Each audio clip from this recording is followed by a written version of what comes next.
मंगल भवन मंगलहारी द्रवहु सुदशरथ अजिर बिहारी बहुरी कीन्हु कोसलपति पूजा जानी सुसम भाव न दूजा कीन्हि जोरी कर विनय बड़ाई कही निज भाग्य विभव बहुताई पूजे भूपति सकल बराती समझ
फिर उन्होंने कोसलाधीश राजा दशरथ जी की पूजा उन्हें ईश यानी महादेव जी के समान जानकर की, कोई दूसरा भाव न था। तदनंतर उसके संबंध से अपने भाग्य और वैभव के विस्तार की सराहना करके हाथ जोड़कर विनती और बड़ाई की।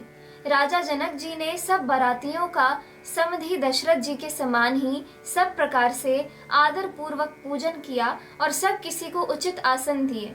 मैं एक मुख से उस उत्साह का क्या वर्णन करूं। राजा जनक ने दान, मान सम्मान, विनय और उत्तम वाणी से सारी बारात का सम्मान किया।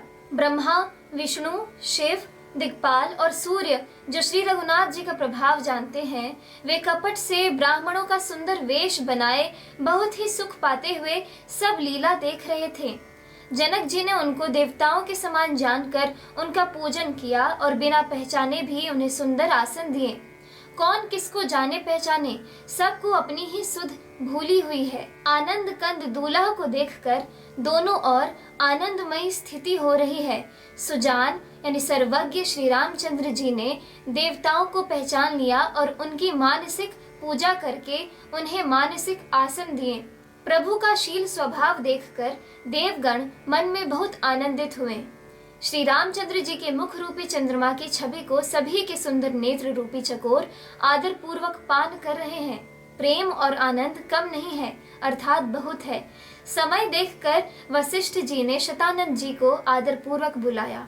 वे सुनकर आदर के साथ आए। वशिष्ठ जी ने कहा, अब जाकर राजकुमारी को शीघ्र ले आइए। मुनि की आज्ञा पाकर वे प्रसन्न होकर चले। बुद्धिमती रानी पुरोहित की वाणी सुनकर सखियों समेत बहुत ही प्रसन्न हुई। ब्राह्मणों की स्त्रियों और कुल की बूढ़ी स्त्रियों को बुलाकर उन्होंने कुलरीति करके सुंदर मंगल गीत गाए। श्रेष्ठ देवांगनाएं जो सुंदर मनुष्य स्त्रियों के वेश में हैं, सभी स्वभाव से ही सुंदरी और श्यामा यानी 16 वर्ष की अवस्था वाली हैं। उनको देखकर रनिवास की स्त्रियां सुख पाती हैं और बिना पहचान के ही वे सबको प्राणों से भी प्यारी हो रही हैं। उन्हें पार्वती, लक्ष्मी और सरस्वती के समान जानकर रानी बार बार उनका सम्मान करती हैं। रनिवास की स्त्रियां और सखियां सीता जी का श्रृंगार करके मंडली बनाकर प्रसन्न होकर उन्हें मंडप में लिवा चली। सुंदर मंगल का साज सजकर रनिवास की स्त्रियां और सखियां आदर सहित सीता जी को लिवा चली। सभी सुंदरियां 16 श्रृंगार किए हुए मतवाले हाथियों की चाल से चलने वाली हैं। उनके मनोहर गान को सुनकर मुनि ध्यान छोड़ देते हैं और कामदेव की कोयली भी लजा जाती है। पायजेब, पैंजनी और सुंदर कंकड़ ताल की गति पर बड़े सुंदर बज रहे हैं। सहज ही सुंदरी सीता जी स्त्रियों के समूह में इस प्रकार शोभा पा रही हैं, मानो छवि रूपी ललनाओं के समूह के बीच साक्षात परम मनोहर शोभा रूपी स्त्री सुशोभित हो। इस एपिसोड में इतना ही। आगे की कथा सुनने के लिए कृपया मेरे YouTube चैनल को जरूर सब्सक्राइब करें। चैनल का नाम है मैथिली महाकाव्य।